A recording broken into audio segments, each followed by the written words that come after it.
So welcome.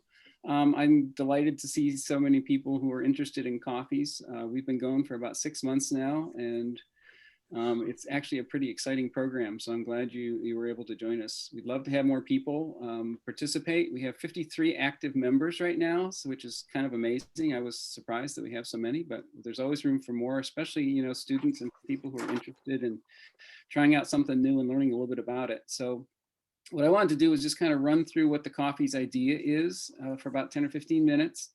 I'm going to go through quick. You can also go look at the poster, and you can hear some of the talks later tonight. And then whatever questions remain, we can get to at the end. If you have anything for information while I'm talking, feel free to jump in, because it doesn't do much good to talk about stuff if you don't know what people can't understand what you're talking about.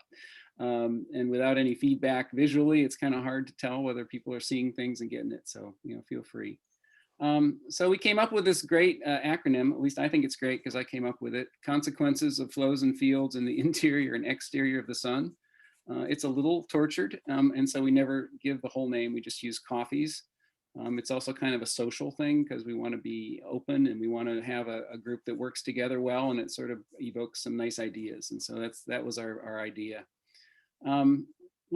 Like any good science question, it's easy to state but hard to answer. And so what we're trying to do is do something really ambitious. What we want to do is have a model of the solar activity cycle that's driven by data, but not in a just empirical way, but in an actual physical way, where we actually have a model that we believe, and we're hoping that by cycle 25 or 26, we'll be able to make an actual prediction that's based on the measurements that we've made of things like meridional flow and differential rotation and what's happening in the inside of the sun and the exterior of the sun, so that we can understand both how the sun works and also about other stars as well. So that's kind of our vision. It's a big one and it's a little hard to measure, but we've got some other ways to look at it too.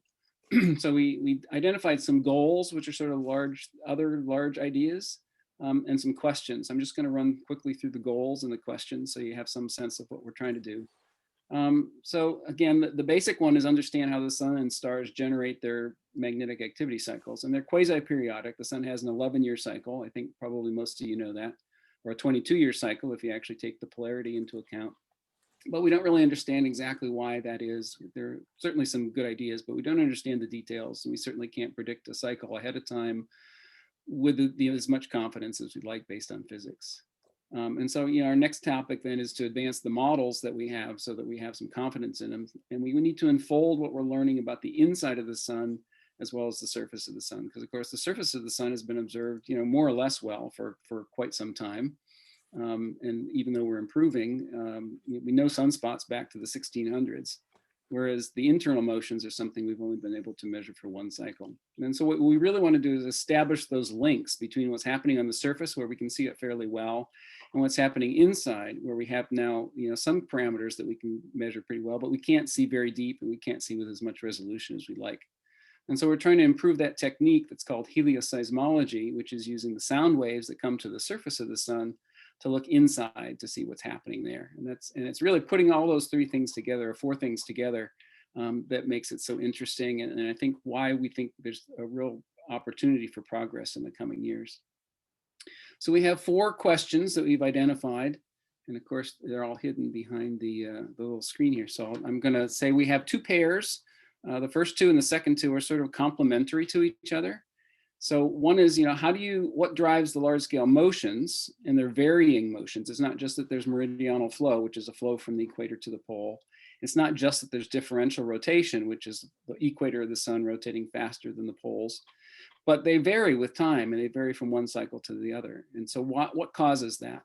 And then conversely, how do those flows interact with the magnetic fields that are inside or on the surface to create the varying activity cycles? Because as I mentioned before, the activity cycles also vary from one cycle to the next. So really putting those 2 things together are sort of 2 sides of the same coin.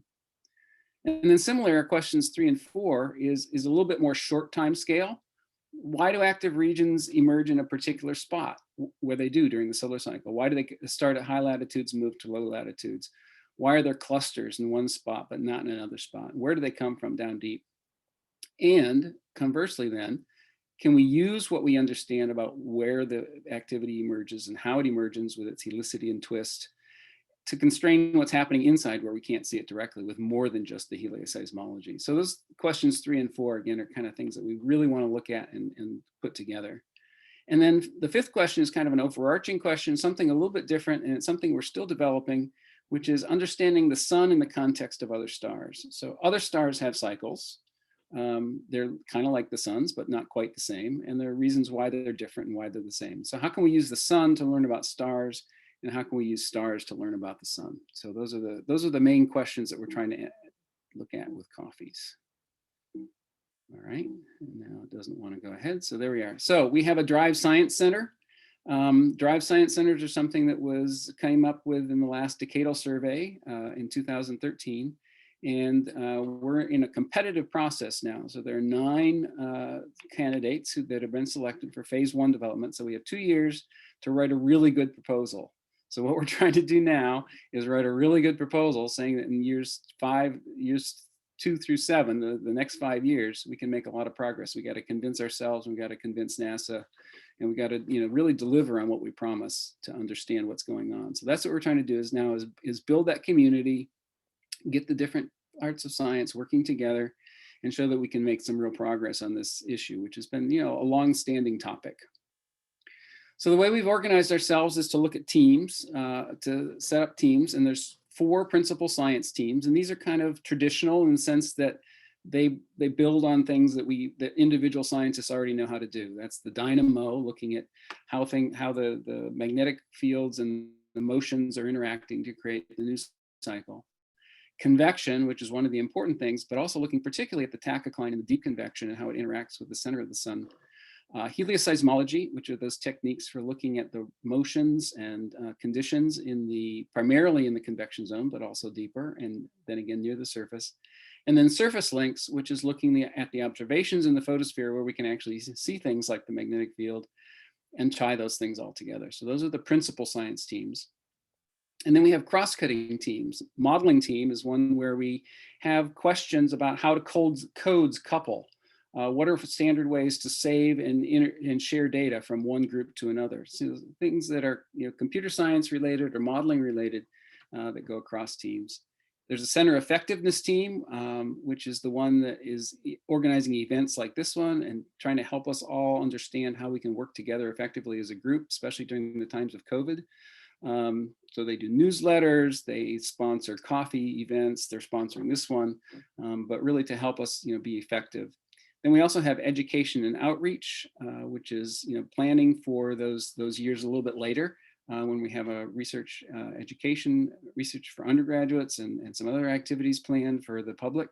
And then diversity, equity, inclusion, and access, which we're going to hear a little bit more about when I finish with this talk. So the COFFIES team, I've got a couple slides about how many people we have because it's a lot. Only a few of us are funded. We're only funded with about 4 people, but they come from a variety of institutions. And here's a list, and I'm not going to read through all the names, but you can see there's probably somebody within a few hundred miles of you if you're in the US. And then we also welcome foreign visitors as well. But these are the different groups that are actually funded to do COFFIES. If you look at the number of, well, I'm going to come back to that one, but there are actually 53 people who are working on this actively. So most of them are working on, are funded or are working on it because they're interested in the topic, but not necessarily being paid by Stanford or being paid through the COFFIES grant. We're hoping to do more of that in the next few years. The ones in red are the ones that people at Stanford. The ones in blue are the ones who are listed in our original proposal. The ones in white are the ones who have joined since then and include some of the students, and then the ones who are underlined are people who are in leadership roles. And I'm going to come back to that a little bit later, but the leadership is basically just the leaders of the teams that I just mentioned, and they sort of form the executive committee. And when I finish this, we're going to have a chance to meet some of those people, and then you can talk with them when we're done. So just briefly, the convection team uses numerical simulations, direct numerical simulations, to look at the processes in the deep interior. They don't just look at the convection, it's other things too, but things that are going on at the deep convection is really what they're organized. And they have 3 working groups. Each of the teams has working groups where you get together with a few scientists who are doing the same kind of thing that you want to do. And so they are doing things like this, and this is a paper recently published by Bishek Manek, who's here with us today, and Nick Brummel, who's also here, showing how flux emerges from the deep convection zone, and it depends upon the overlying field and what's going on there. And this is a really new result, and it's something that helps explain why the fields in the convection zone, or why the fields that emerge at the surface are twisted in a certain way, and why we see that from one hemisphere to the other. The dynamo team, it concentrates more on the generation of the magnetic field from the motions, and tries to understand. And there's a lot of different dynamo models, and that team is trying to put those things all together. And this just shows one simulation of Rossby waves that Gustavo Guerrero from Brazil has done. And you can actually see these things moving around. And these are interacting then with what's happening at the bottom of the convection zone and through the convection zone. And it's something that's very difficult to observe, but people have observed them more or less unambiguously in the last couple of years. We're trying to understand, how does that really affect the emergence of flux, and can we use that to constrain the models? The seismology team, as I said, uses the P modes, the modes of acoustic oscillations, and tries to understand what's going on. There's some real interesting difficulties with that.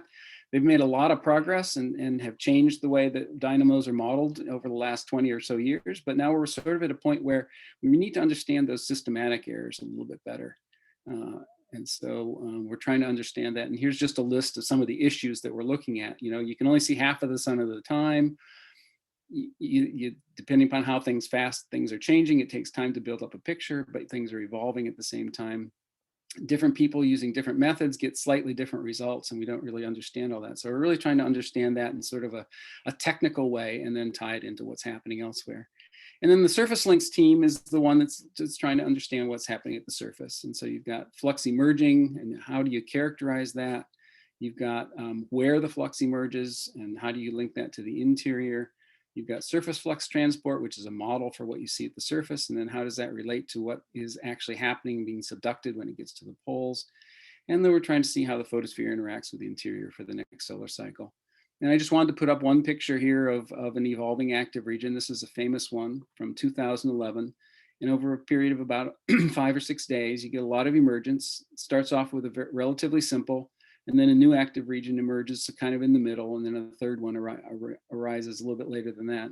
And this generated some of the largest flares in the cycle. But how do you characterize a region like this that's very complicated in a way that helps you understand how the field was generated down deep? We have a modeling team. This is led by Alan Ray and Irina Kitiashvili, and they're trying to understand the computing and modeling events. We have the center effectiveness team, and I think I mentioned already what they were doing.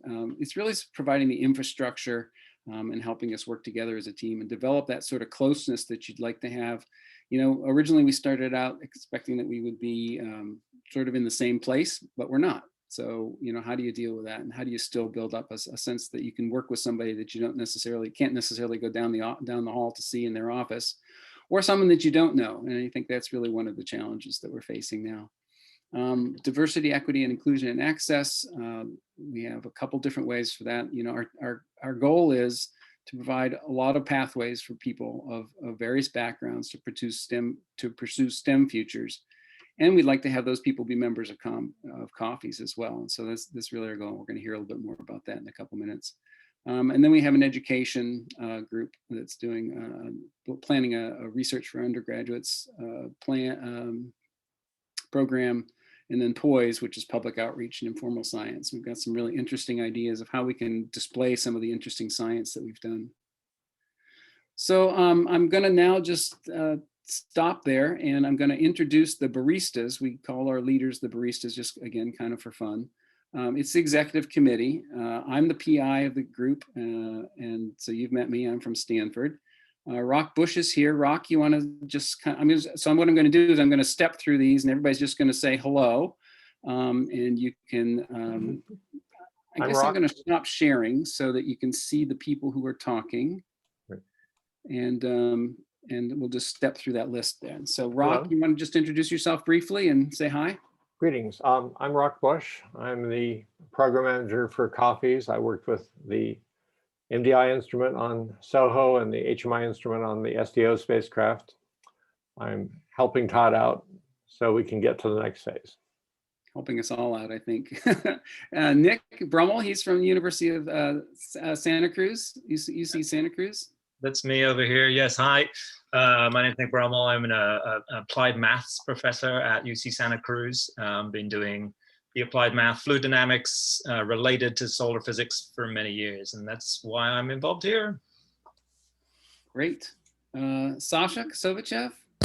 Hello, my name is Sasha Kosovichev. I'm a professor of physics at New Jersey Institute of Technology. Also, I'm director of Center of Computational Heliophysics. And I lead the Dynamo team, and we study the most fundamental problem of solar physics, astrophysics, and physics, how magnetic fields are generated. And this is a great opportunity for young scientists to be involved in, and we use a lot of numerical simulations of NASA supercomputers, as well as data from various spacecraft. So what I advise young people to join our project. Thank you. Okay, great. Rudy Komm, Heli Seismology Team. Yeah, hi. I'm Rudy Komm. I'm a scientist with the National Solar Observatory, and I work in local helioseismology using GONG and HMI data. And yeah, my interest is of course the flows into solar interior and the convection zone, and how do they relate to magnetic activity.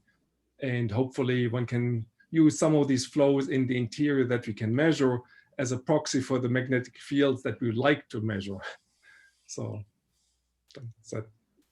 Great.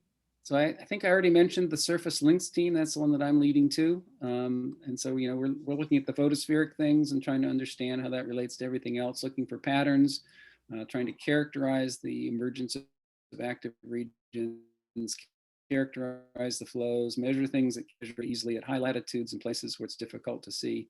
But then, you know, really try to come up with ideas of how that relates to what we can measure in the interior and what we can predict from the dynamo models and the convection to actually see what sort of characteristics and what sort of parameters are the ones that we can actually make sense of, not just in this solar cycle, but also going back into earlier solar cycles.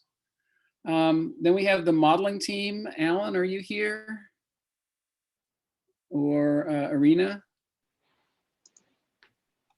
I guess we don't have anybody from the modeling team, but what they're doing is they're working with others. Excuse me, I'm here. I just. Oh, sorry, Irina, didn't see your picture. Go ahead. Yeah, for some reason, laptop didn't allow me use camera. Sorry about it. But I would like first say, in my opinion, modeling team, it is a kind of cross team which really effort of this team build kind bridges between some theoretical developments, physical understanding, and observations. And in fact, in COFFIES, real strength of this, we going to use many different numerical codes. And because of each code have own advantages and disadvantages, of course, and limitations, modeling team going in fact find how we can leverage different advantages of each code, and in fact find a connection with observations by developing a new analysis technique, also using machine learning techniques, data simulation, and in addition to this, we consider how we can use even global simulations which don't have actually convection, don't have actually surface layers, how we can use this data to interpret observations of global magnetic fields, for example. And I would like also invite everybody to participate in the weekly meetings. Next meeting will be in December 19th, 11 o'clock morning. So if you would like to join to our team, please subscribe to mailing list or send me an email. Thank you. Yep, everybody is welcome. And as I mentioned earlier, you know, one of the things that COFFIES is trying to do is to bring different people together and do things that you can't do just by yourself in your office or, you know, with your colleagues that you're already working with. And so, you know, that sort of cross-team thing is very important. Shay, I'm going to go for you for the center effectiveness team. Hey everybody, I'm Shay. I am a co-barista for the Center of Effectiveness team, but the effective barista right now because my fellow barista, Lisa Upton, is out on maternity leave. We're all very excited for her. So yeah, we at the Center Effectiveness team, we are in charge of a lot of different aspects of just functionality of the center. Whether it's helping people connect and work together and finding ways of communication or updates and making sure that, you know, the most recent data or model outputs are available for people to be using or, testing the helioseismology on and that sort of thing. And then also things like organizing meetings and outreach events and that sort of stuff. So we've really got our fingers in trying to make, all these disparate teams really mesh together. And I just want to say I am an early career scientist at Stanford. And I'm also a member of the helioseismology team. So it's not all just coordination and management. There's also some science going on also. Yeah, most people are members of multiple teams. Lisa, do you have a baby picture or is there something else you'd like to show us? You have a baby? Yeah, let me pull it up. Hold on one second. Yeah, we got to see this. What about the baby? Yeah, the baby's 3 weeks old. Yeah, 3 weeks old. Let's say, okay, share. Where's my share button? Oh, I've forgotten where share button is. Okay. It's one of our most important products of coffee so far, I think. Yay! Oh, gorgeous. Beautiful. Can't really see it very well. Let me see if I can find another one. Hold on just a second. Let's see. She's got one where she's kind of smiling a little bit. There we go. As much as little bits can smile. Okay.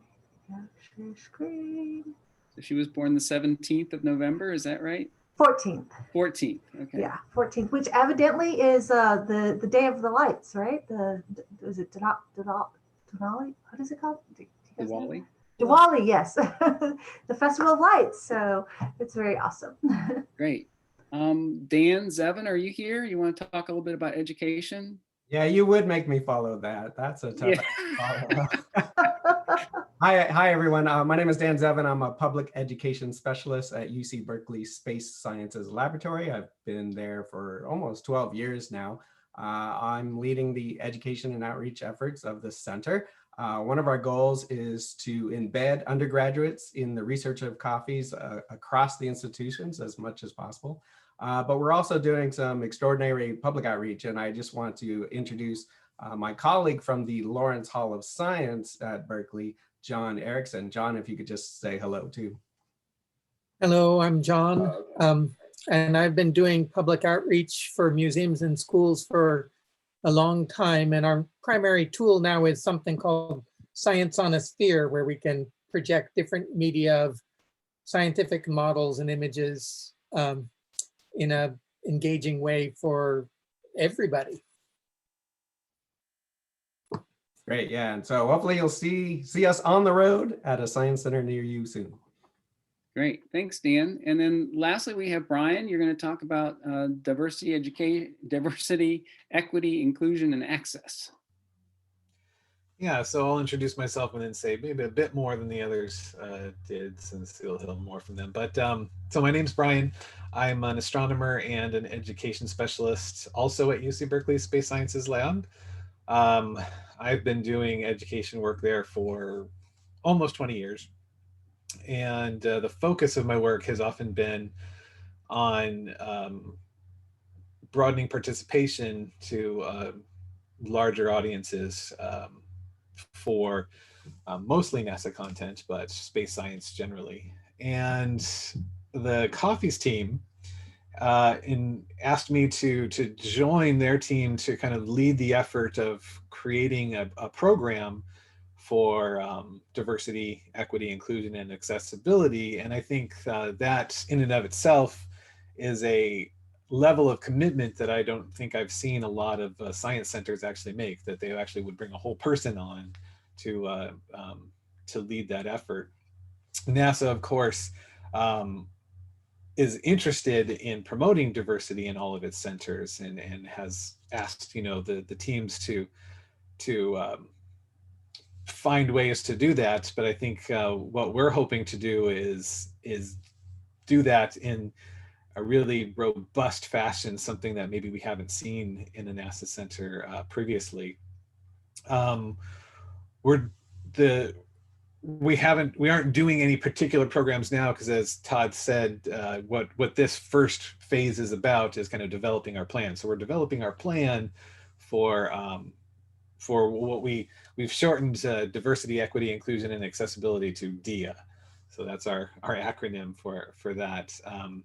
And so we're working on our DIA plan right now. We have several ideas. One of the first things that we wanted to do was make sure that we understood as a center what our core values were around diversity, and understood the full context of what diversity currently looks like in space science, and try to understand what pathways we need to address to go forward. We developed in our kickoff meeting together, we did an activity where all of us kind of co-edited a mission statement, and I'm actually going to read that statement to you. So put your listening ears on, and this is what we put together. We believe that diversity is a strength that drives innovation, creativity, and engagement. We are committed to modeling diversity and inclusion for the scientific community and to maintaining an inclusive environment with equitable treatment for all. We will research and develop tools and best practices to implement in our management structure and education program and our education programs that ensure a welcoming, nurturing, and robustly inclusive community. And then we continue with some kind of specific notions. So we will practice the platinum rule, treat others the way they want to be treated, work to understand and welcome those who are different, stamp out conscious and unconscious biases, be open to new ideas and ways of thinking and learning, create more than one pathway for success, and be champions for change in our community. So those are kind of the underlying values that we decided as a community that we hold. We'll take those values now to implement some further plans. One of the things that we think is important is that we incorporate DIA thinking into the overall management structure and goals for COFFIES, and that we in fact identify specific measures that we will hold ourselves accountable to within those goals. We'll be working with the education team, for example, because we know that educating the general population, and especially the students who are the next generation, is an important aspect of diversifying our community. We're also going to be working on some continuing and ongoing professional learning for the community. It's basically something that throughout our whole lives we should be thinking about and learning how to better organize ourselves so that we are becoming inclusive as many types of voices as we can. To that end, we also hope to be actively recruiting team members who are from a very diverse backgrounds, and then making sure that those people, once they become a part of COFFIES, are supported. So that's like and that needs to be, I think, a whole important thing. That's something that I think this is where a lot of diversity programs often fail. They maybe do a good job of making everything sound really great and bringing people in, but then once people are in, the support isn't there and people go back and we end up with the same people we always have. So that support, I think, is going to be an important aspect. And also we'll be trying to think, and so one of the reasons why I am part of the baristas and the CET team is because a lot of this work is around kind of learning how to work with each other in maybe a slightly new way, learning how to just even deal with conflict resolution is an important way for a group to learn to be more inclusive. So that's kind of the general idea of where we're at. We're really excited about this. I'm very excited about this because that's, like I say, it's been kind of the theme of my work for the past 20 years. And we're really hoping to get as much input from the entire team and the community in general as we move forward. Great, thanks, Brian. I think we've talked a lot about coffees and stuff, but we want to talk more generally about things. So JT, I'm going to turn it back to you, I think, or maybe to Bianca, who are the two people who put this together, and maybe we can go from there. Yeah. So I think we'll open it up for questions, guys. Thank you, baristas, Todd, and everybody else for giving an excellent presentation. So if you want to raise your hand to ask a question, or if you want to put it in the chat, either of those are fine. So Gilly would like to ask a question. Hi there. So this is a question that I've been asking in a couple different places. Let's say I'm a grad student and I just learned about this awesome thing called COFFIES, and I'm really interested in getting involved. And there's 13 people on this screen talking about 8 different clubs and sections and everything. I don't know where I want to get involved, but I want to get involved. What do I do? Who do I talk to? Can I get on a list? How do I get involved with COFFIES? I'll take that one. If you go to the COFFIES website and the events page, there's an email address listed there, but I'll just repeat it here. It's COFFIES, COFFIES -info @sun.stanford.edu.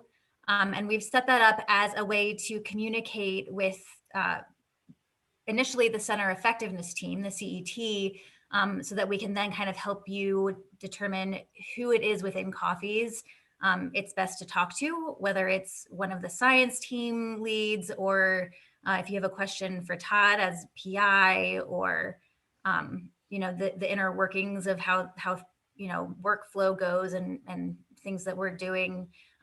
So that's what we're generally going to use for for people who are interested in COFFIES. And then once you're a new member, then we add you to various email lists and give you access to like our shared Google Drive that we have and that sort of thing, so that you can be integrated into COFFIES as a whole from that point forward. Yeah, so Gilly, once you get into through the door, let's call it, what happens is you get enfolded into a small group. And so a working group of some sort, where you have someone who you would be working with to do something interesting, or to learn something interesting, or to contribute, or just watch for a while and see what's up. And so I think that's kind of the way it works. Yeah, great question. Thank you very much.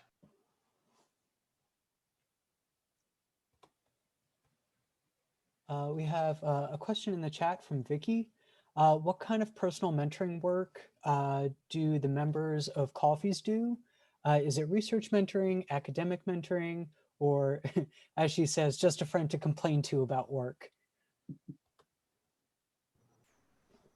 Really, I think it's all of the above, and some of it's going to be a case-by-case basis. Mentorship work, I think, is going to depend somewhat on individual researchers' funding. So for instance, I have a research grant that I have funding available to fund a student. So I'm looking for a student to fund. There might be other researchers that are in the same kind of situation. There may be other researchers that have interesting projects, but maybe they don't necessarily have funding. But if you're looking to get more information, I think everybody here is very, very nice and absolutely open to sharing knowledge and helping to educate people who are interested in this area of study. So please feel free, if there's a specific area that you're interested in, that you want to know. If you want to learn more about surface flux transport, ask me. I'll tell you all about surface flux transport. And then obviously as well, if you just need somebody to talk about the process, it can be very intimidating going through getting your degree, going through graduate school, writing a thesis, a dissertation. You have several students that that I correspond with, that if they just need some advice on how to go about a certain part of that, or tips on what is it like to try to find a job, what do I need to do when I'm getting ready to graduate, things like that. So all of the above, really. You know, I think each of the different groups in COFFIES has its own little program. You know, we're part of a larger institution or a larger laboratory at Stanford called KIPAC that has a very active program for postdocs and for students. And COFFIES, you know, is at this point, it's kind of putting together our formal plans. So right now we're sort of cobbling together those pieces of things, but we're looking forward to doing something a little bit more directed and coordinated once we get actually started. Yeah, and I just want to add that we've sort of had some preliminary discussions as part of our DEIA work to have some formal mentorship training for people who are going to be working with students, postdocs.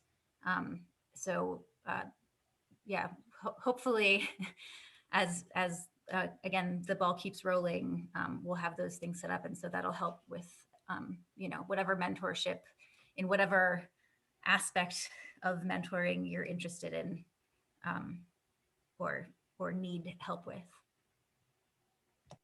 Well put. So I think the next person with a raised hand is Barbara Thompson. Hi, everyone.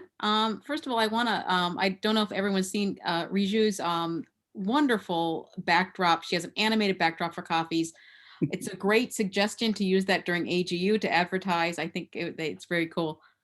The other thing I wanted to say is that we recently, in just a couple weeks ago, held a flow tracking workshop in the Corona for in anticipation of the punch mission.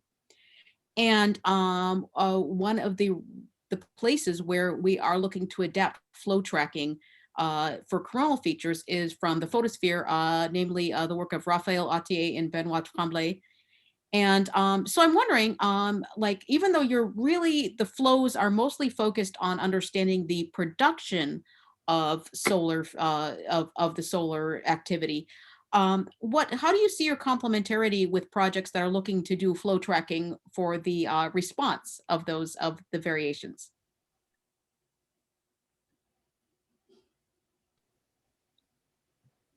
I was looking to see if someone else was going to jump in first because I don't want to answer all the questions. It is Irina. Irina has something. Yeah.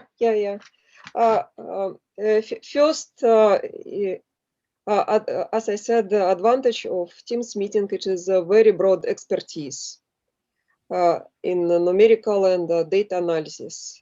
And in fact, we have codes, at least maybe 2 or 3 codes, which capable model from photosphere to corona.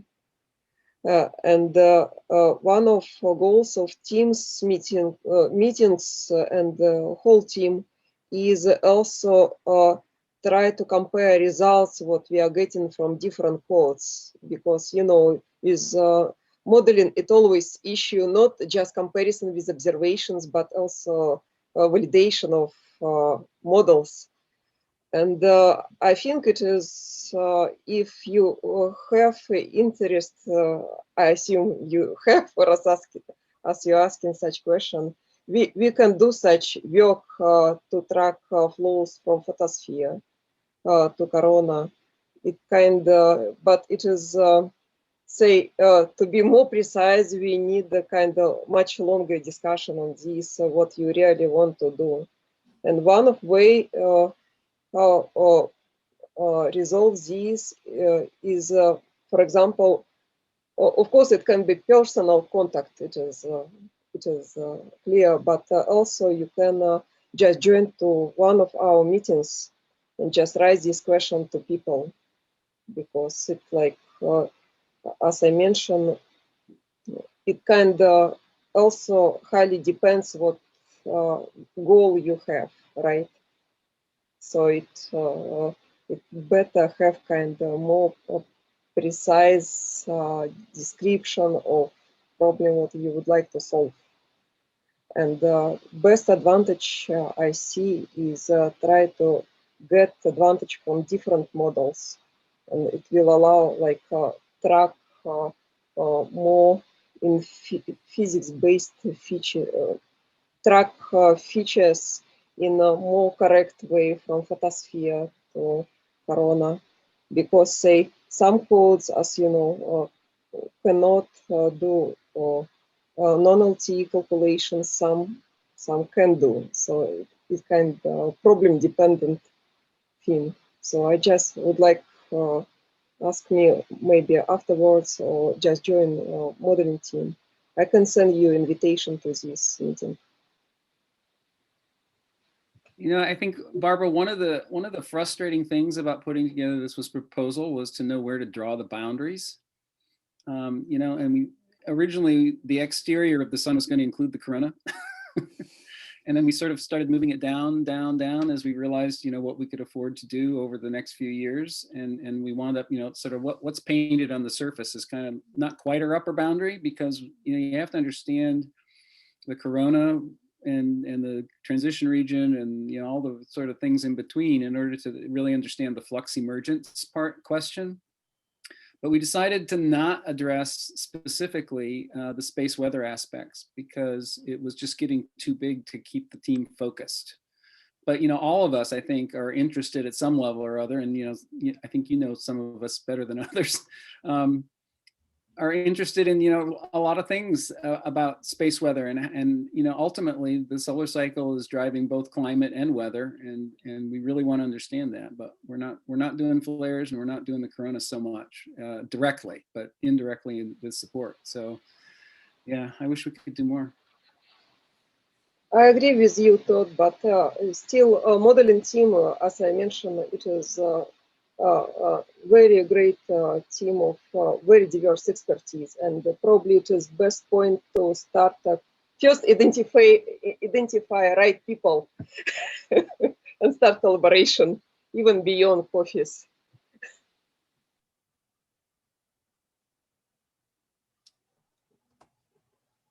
All right, we've got another question in the chat from Sam. Are there any in situ data which tells you something about the solar interior? Well, that's a good question. Yeah, I mean, you have to work with the data to get to that, but I don't know about in situ. I think most of the data that we use to look at the interior is via looking at how things move at the surface, and then most obviously helioseismology. I don't know, is there a helioseismologist that wants to answer that? I don't know in terms of helioseismology, but you know, I was thinking like insert up solar wind joke here. The sun drives a lot of the stuff everything pretty much that's in situ, but it's also all connected, right? So there's the majority of the work is what's coming from the sun. You measure it in situ and you interpret it at Earth. That doesn't necessarily mean it can't go the other way, and you can't learn something about, you know, the sun at the surface or interior.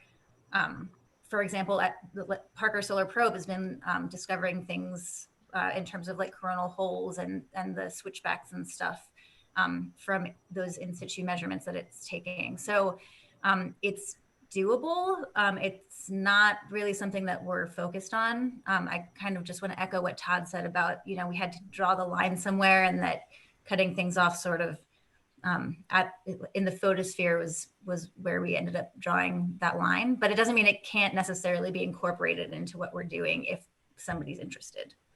I just thought of something I would add, I guess in a roundabout way, and this kind of echoes what Shay was saying earlier about, you know, it's all connected. We're all living in this huge environment that's all affected by the sun.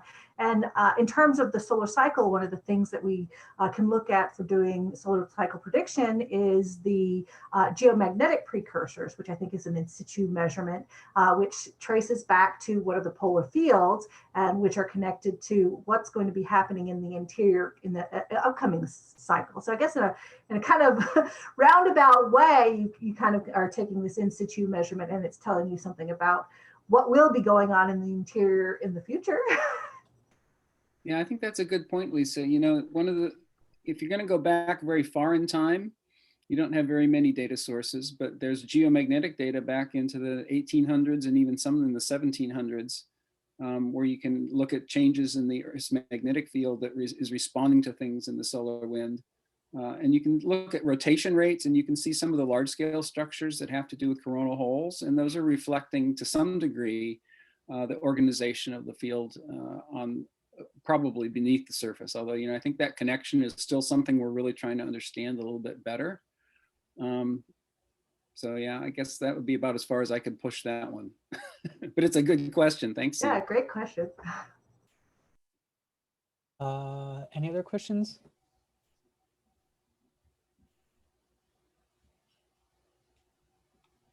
Let's see. So I suppose I have one.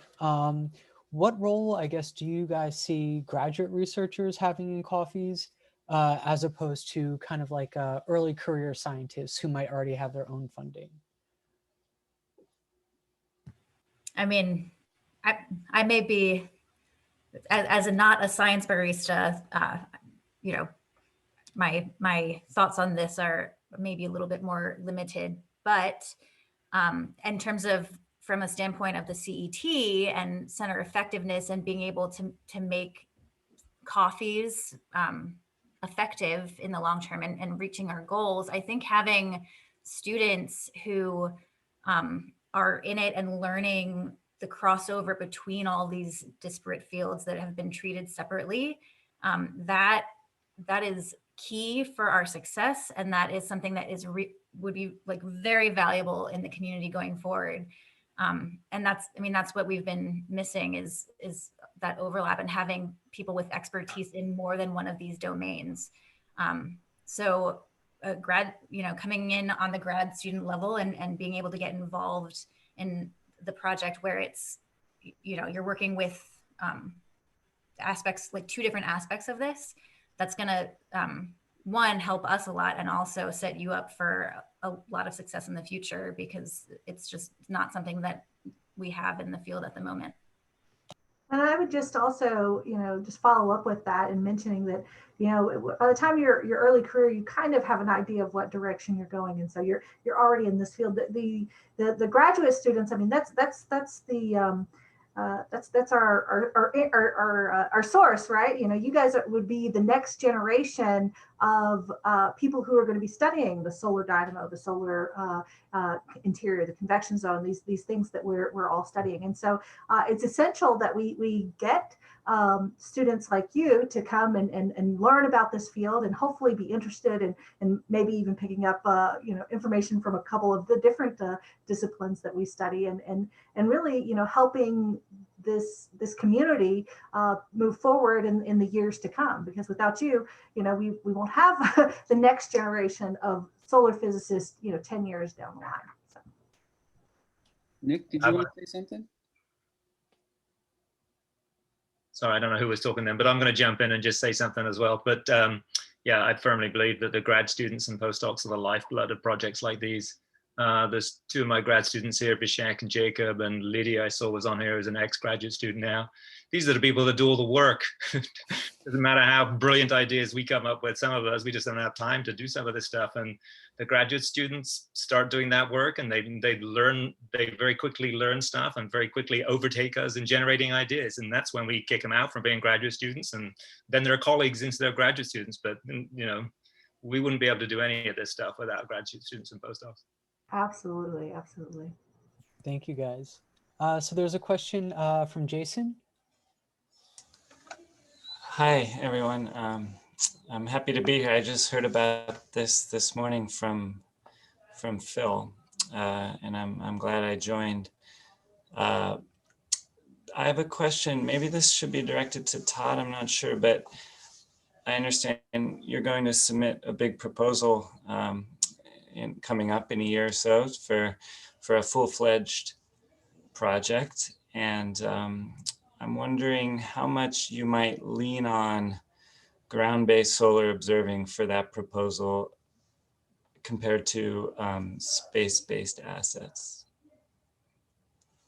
I think we would probably, we'll use whatever data is available. I think we have good helioseismology from this cycle from HMI, but looking backwards, you've got to go to look at GONG, and you've got to look at MDI, and you got to look at some of the other sources for the helioseismology.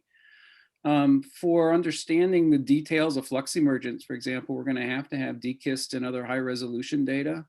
And so, we expect that there'll be a fairly strong collaboration there. And yeah, so I think, we'll use what's available. Trying to understand, for example, what are the characteristics of active regions? One of the real questions is helicity and how things emerge, or complexity. And, those are things that you can measure in a lot of different ways, but you really need to have both high resolution data and synoptic data. And so I think we'll be relying on it. Now, I don't know that we're going to be able to pay for it. And I think this is a question that we're sort of wrestling with a little bit, is, no matter how big a center is, it's not going to support all those 53 people, much less, additional people that want to join in. And so what we're trying to do is we're trying to get people who are interested in the same topics to work together. And, one of the things that COFFIES can provide is that sort of glue that sticks everything together. Convening meetings, having a working group that has people who aren't necessarily, formally part of the center, contributing to that. And that would certainly include the ground-based folks. We have several people from NSO who are involved. Rudy is leading one of the teams. Alexi is a member. And so, there's a lot of people. So yeah, we love that. And I like to run an observatory sometimes, so it's fun. Right. Thanks, Tom. Okay, thanks, Tom. So there is a follow-up question from Gilly, who is asking if there are regular meetings similar to like group meetings, or I guess the question is, what is the structure of those meetings like? Well, each of the teams has regular meetings. So we typically meet about once a month for the teams. And then in those teams, there are subgroups, working groups that are smaller divisions. So you might have the Dynamo team, and they might be having 3 or 4 questions that they're working on. And so they might have a subgroup that meets more regularly than that. But each of the core science teams typically meets about once a month to discuss the topics for that particular science team and how they are moving forward. And then in addition to that, we have regular COFFIES-wide meetings. We have seminars every month. So if you want to get on our seminar list and find out about what our next COFFIES seminar would be, we can definitely invite you to come to that. And then, COFFIES-wide team meetings where we get everyone together and we are discussing the larger COFFIES goals and how we plan to move forward. We also try to put in some cross-team activities here and there. So there's really a lot going on. So if you're interested in joining in on any of that, get in touch with that email that Shay sent out, the info email, and we could try to help get you into the right place to learn about which meeting you might be interested in. If there's a particular area that you're interested in, if you're interested in dynamo, convection, surface links, any of those particular areas, helioseismology, any of those specific areas, we can certainly get you in touch with the barista and try to get you set up in those monthly meetings. Just reach out to us, and we'll kind of help you get your sea legs and find out what there is and how you can participate and what you might be able to do to join. I don't know if anybody has anything I want to add to that. I just want to throw in a word. If you join the general meetings of the individual working group or the individual sub teams, then of course, if we usually tend to air dirty laundry and other stuff, and so it's always good to, if you have a question, jump in. Okay, just ask. Don't hesitate. Don't be shy. Just ask questions. We call. Usually it's pretty free fall and whatever. So yeah, just jump in and ask. Absolutely. Great. So I suppose we have time for 1 or 2 more questions. I'm not sure if there are any out there.